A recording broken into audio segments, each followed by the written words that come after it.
telephone, what is this? Okay, got it. At any rate, the public can also watch us live streaming and access via telephone, and also make public comment as to items. Now, is this items that are on our agenda or in general? So they can be either contemporaneous comments in general, or they could submit specifically to speak to an agenda item. Okay. Yeah. So having said all that, then I keep on doing that. When you put the agenda on my screen, I keep on trying to move it. Oh. Let me look at my own. Sorry, I'll move it. Work. Tell me where you want to go. That doesn't work very well. Okay. Can we have a roll call then? Absolutely. All right. So this is the combined committees of the Executive and the Finance and Audit Committee. Excuse me, the Personnel and Policy Committee, not the Finance and Audit as stated here. Becky Shevlin. I am here. Excellent. Sandra Armenta. John Kaposha. Here. Lloyd Johnson. Here. Jamie Bisner. Present. Jim Sandoval. Cynthia Sternquist. Here. Richard Bearcat. Here I am. Corey Kaleke. Present. Margaret Finley. Roger Chandler. Ryan Vienna. And Robert Joe. Here. Thank you. With that, Madam, we do have a quorum, just barely.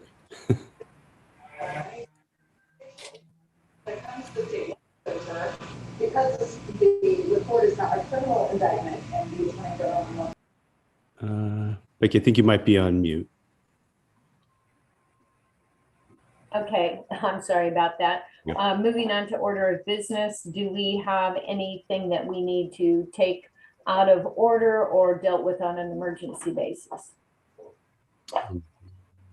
I have not received any requests from members, but if any member has a request at this time, we'd be happy to entertain it. Not seeing any. We will move on then to opportunity for public comment on non-agenda items. So if anyone you just mentioned, we have not received any requests for public comment. That is correct. And Levy is monitoring the YouTube simulcast of this committee meeting. Are there any requests from the public to speak at this time, Levy? No requests at this time.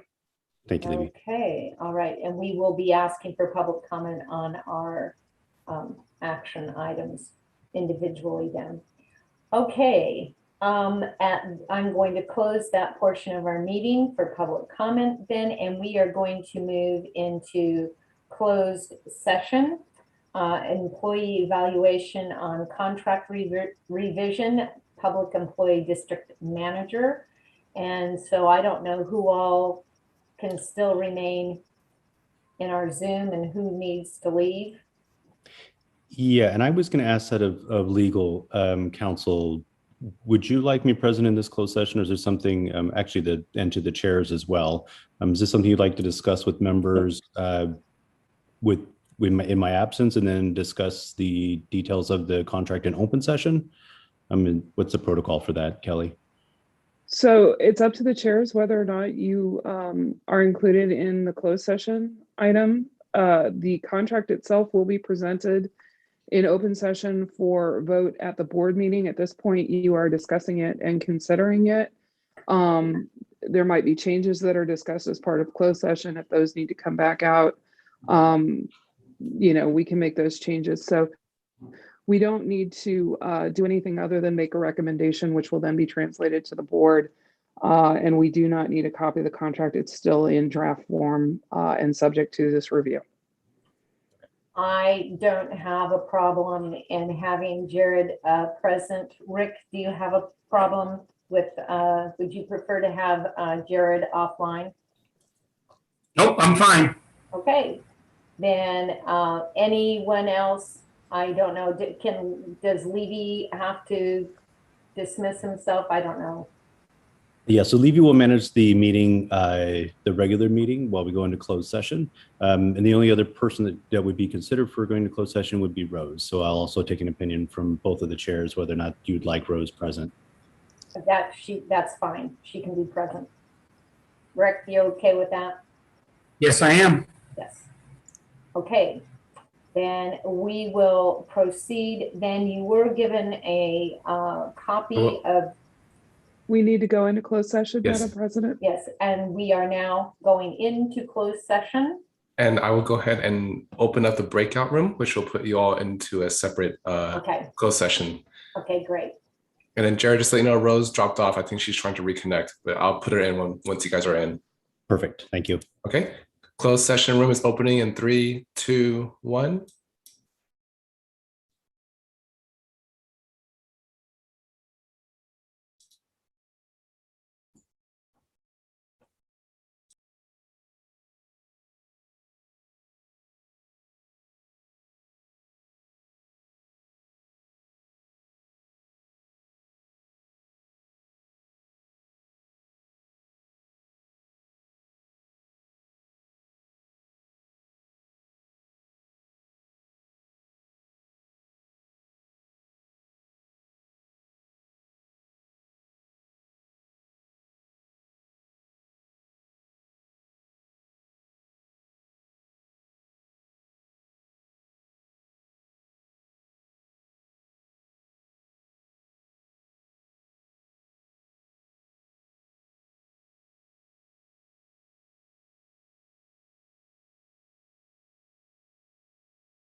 Hi, Rose.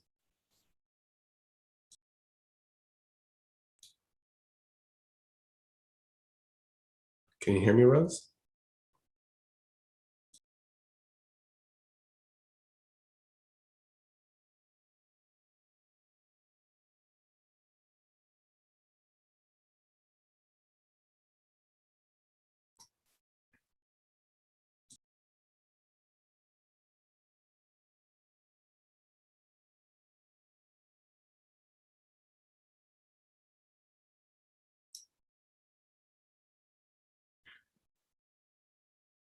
Hi, Rose. Can you hear me?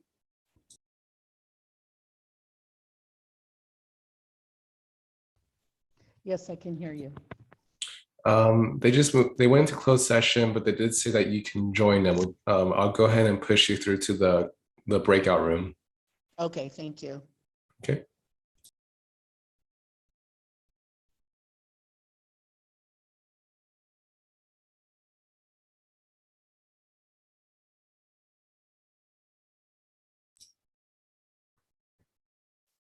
I just assigned you to the breakout room. I'm not sure if you saw it pop up or anything.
we are back, and I will ask our attorney, Kelly Black, to report out for us. Thank you, President Sheldon. The Joint Committee met in closed session to discuss the draft employment agreement for the district manager, Mr. Deaver. After a discussion amongst the committee members, the recommendation is that the draft agreement be revised based on discussion and a final version of the agreement be forwarded to the Board of Trustees for review and approval, or excuse me, review and consideration as part of the August 13th regularly scheduled Board of Trustees meeting. Thank you. Okay, we will then move on to item 4, consider personnel and salary resolution revision project inclusive of designated reserve allocation. And I'm going to let Jared explain that. Sure, no problem. Okay, so in our conversations, actually, during this contract negotiation period and over the course of several years of revisions to our personnel and salary resolution, which is what we call our handbook, our policy guidance documents. We've made dozens of revisions and amendments and changes to that document over the past 4.5 years. However, we've stated since the very beginning that that document needs to fundamentally be revised from the ground up. And I think everybody agrees that at this pace, we probably won't have a competent document for many years if we just take one chapter, one section at a time and keep on trying to amend each one of those. The other impetus for this item being before you today is clarification from legal counsel on the designation of at-will and for-cause employees. So there's a desire from myself and from from this committee some of these committee members that we switch to a at-will employee designation for all new hires and potentially exploring what the conversion for at-will employment status for all current employees would look like as well. That item in and of itself, the language for that legally is interwoven throughout the entire personnel and salary resolution.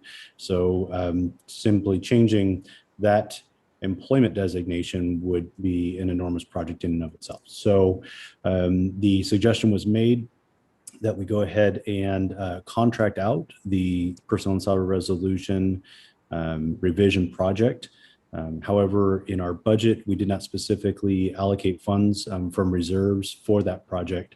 So it's for discussion today whether we think that has value to move forward with this project in its urgency, or is that something that we feel that the board should take time to discuss and budget for either in mid-year, which would be a December budget revision, or perhaps even in the 2022-23 fiscal year. So I'll open it up for comments or questions. I was going to say, changing to the at-will designation would assist or help the district greatly in terms of avoiding the situations we have had in the past in trying to terminate employees and not have to go through very, very, very lengthy process for that. I don't know if Jared or possibly Kelly would like to, as she takes, as I say that she's taking a sip, would like to comment on that so we understand, or everyone understands, the benefit of the at-will designation, which is also, or as I understand it, would have been the more appropriate from the get-go. Who wants to take that? Jared, would you like to start on that one? I'll start on that one, and I'll throw it to you on the California legal designation. I'll explain some of the history, the background, very briefly of the district. So yeah, in our current personnel and salary resolution, it affords all employees basically property rights or for-cause termination of their position. So that entitles them to a Skelly hearing, a very lengthy and laborious documentation process, and also and some of you on this call have been involved very intimately in these processes, the right of appeal to that decision that would go to the board president, of which we have 3 former and current board presidents on this committee that have been involved in this process, and you know how expensive, lengthy, and painful it can be to afford these employees those rights.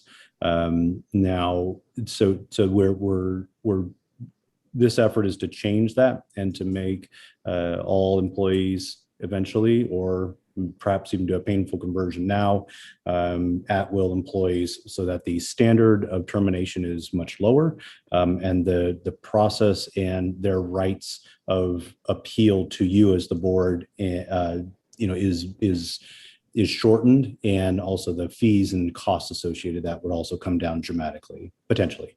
I say that, but anything happens in a legal world and you can sue for anything, right, Kelly? Gosh darn lawyers. So just to add on at will, I think everybody is familiar with when you are hired, you basically are given notice from the get-go that your hiring is not guaranteed.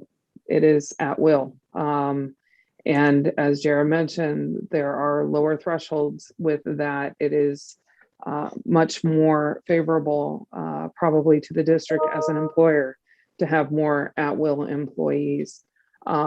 So this process would be looking to basically strengthen the district's position. Rick, did you want to comment on that? Thank you, though. No? Okay.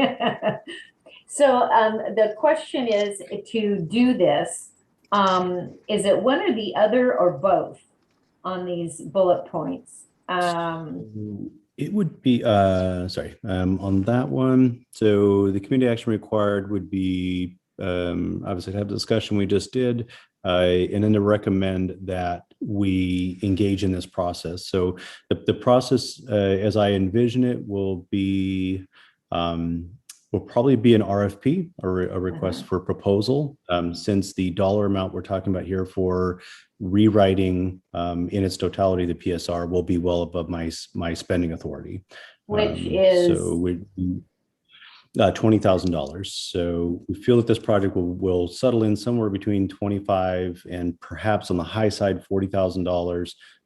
But with that amount of money, we will need to get an authorization from the board to expend those funds and to conduct the RFP for this And process. currently we are proposing then the source of those funds would come from reserves.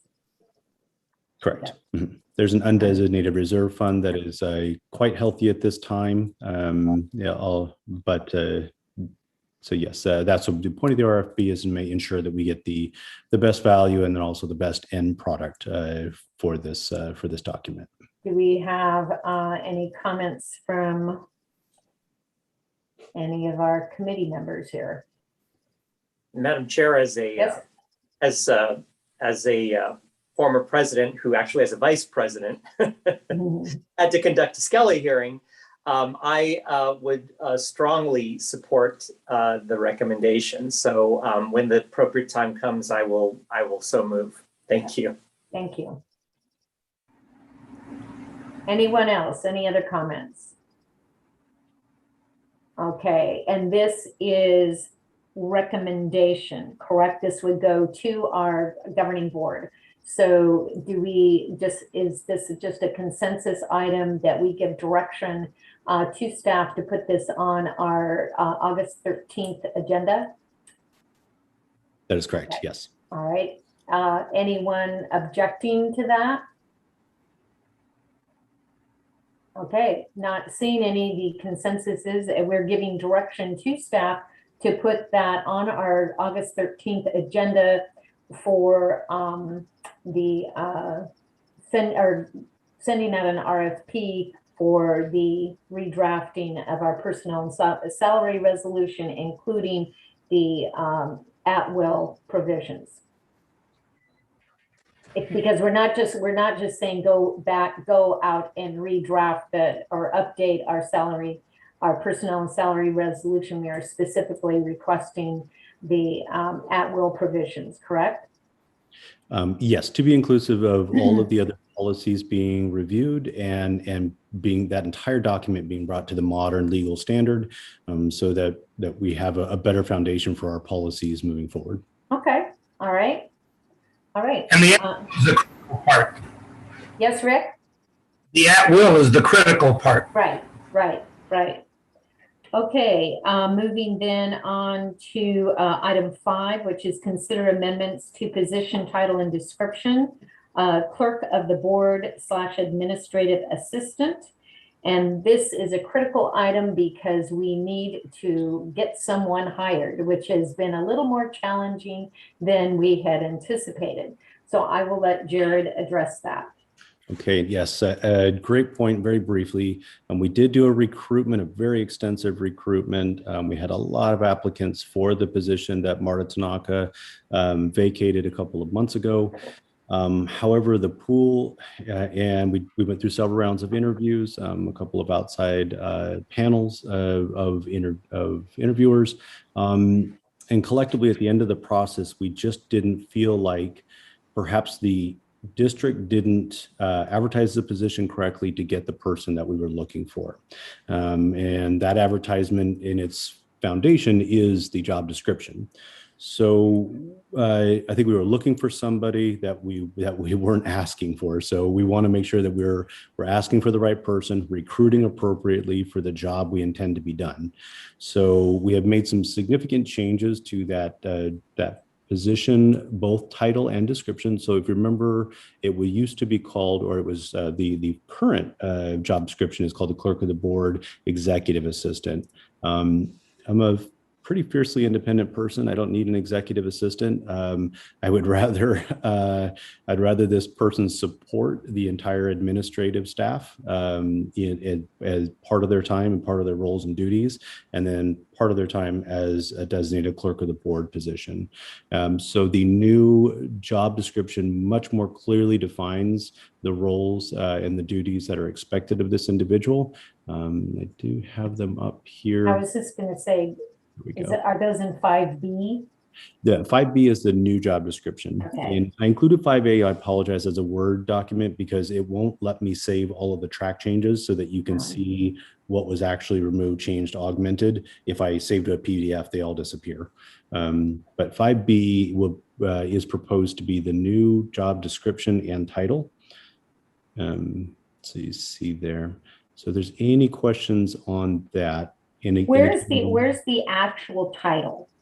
Oh, right up top. So this section right here. Oh, that right at the, okay.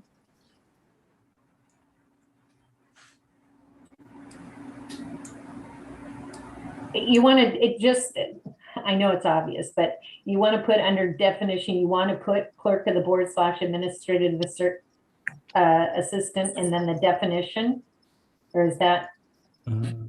So that it actually, you have it instead of, I mean, that's the title there up above, but then include the actual title under the definition. Isn't that what you're defining? In this first section here, this first paragraph? Yes. Yeah, so that defines the duties and responsibilities of that position. Right. And then I'm just saying where it says definition, just add clerk of the board / administrative assistant. Right. Yeah, absolutely. We can we could add the position there. Yeah. Evelyn Gutierrez, our new HR analyst, she's been diligently going through all of our job descriptions and modernizing them all and making sure that they're all consistent. So if that helps provide clarity there, we can add that. Yeah, just so that it actually has the name, position, and you're defining it. Not a problem at all. You bet. Does anybody have any comments, questions? No, this is Cynthia. I have the perfect candidate for you, though. That's good. That's good. She works at LA County Men's Jail in administrative, and she's been there for some time. And it just told me last week she's ready to get out of there. Awesome. Good. Yeah, we do need a strong candidate pool here. So yeah, please forward this along to anybody you feel is qualified. Thank you. Yeah. So we hopefully, if this passes through committed today, then this will also be on the agenda on August the 13th. And just a warning, August the 13th agenda is turning out to be an absolute beast. This and all these items, in addition to the items that were under consideration from the Finance and Audit Committee, as well as some other cleanup items, will be on that agenda. So we do have quite a full palette for August 13. Well, so long as the reports are very self-explanatory and done, we've got them down pat and self-explanatory. I think in this afternoon, we don't have a lot of questions. So hopefully we can breeze through it on the 13th. Oh, and just if I can interject, Sure. if we have a potential candidate coming out of LA County Men's Jail, I think that's a very good qualification right on the top. All right. What are you trying to say, Jamie? Yeah, with that recommendation. Okay. I've been to LA County Men's Jail. Yeah. Okay. So I'm hearing we have consent. Is the person a worker there, or are they being released? Well, first of all, She'd like to be released from her position there, but she Yeah. works in the administrative Yeah. offices with the, she does intakes, and she's a first there's intake, and then you're in custody, and then you're released once you're arraigned. So that actually brings it full circle, because on August the 13th, we'll also be doing the second reading of the live scan authorization for the fingerprinting and DOJ background checks. So that will be in place. So the person recruited will be one of the first people to go through the live scan program. Yes. Oh, okay. Well, I'm not hearing any objections to this. So on item 5, then we will go forward then with having that on our agenda, as well as presented, with just that small change of putting the position name up in the definition portion. Absolutely. So with that, and again, the agenda, it's all about the agenda and how well you write those reports, Jared. If they're all very well articulated, we shouldn't have any problems whatsoever. I have the greatest of confidence in you. Okay, that I believe then is all we have, and we can adjourn. I want to thank you very, very much for taking this time. I know that 2 o'clock in the afternoon is not the best time to interrupt your day, but thank you all for being here and allowing us to have a quorum and get our business done. Yay. Okay, any other comments? Goodbye. Okay, bye. Thank Bye. you. Thank you, Becky. You did a great meeting.